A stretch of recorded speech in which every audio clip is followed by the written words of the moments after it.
Trey. Doon na. Thank you, Andy. Aba. Oh, naitrining. Bakit mag-isa lang kayo na malengke? Pwede naman kayo magpa-drive kay Mang Rod, o di kaya sa akin. Ay, ako naman, anak. Eto nga, binilang kita ng palabok sa palengke. Naks naman, Nay. Baka talaga. Alam na alam mo yung paborito ko. Malamang yan si Mang Andy. Pumoporma kay Aling Trining. Upi naman pala tong siyago sa bahay nila. Kawawa naman.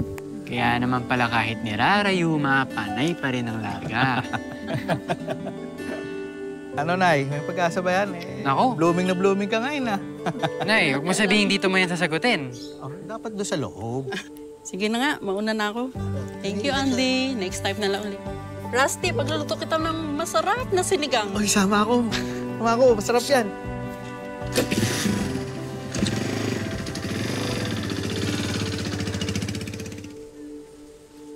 Una na ako, ah. Balik na lang ako pagdating ng piyasa. Hatid na kita.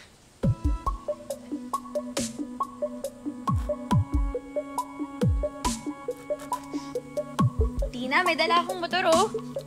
Sige, dalaw na sa shop pag free ako. Message na lang kita.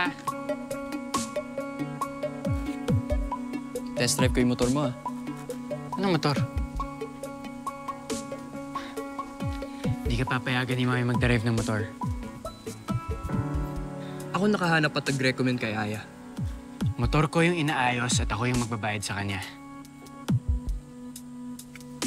Bakit? Gusto mo ba siya? Ba't di pa sabihin ang hindi mo maamin? Ipauubaya na lang. I think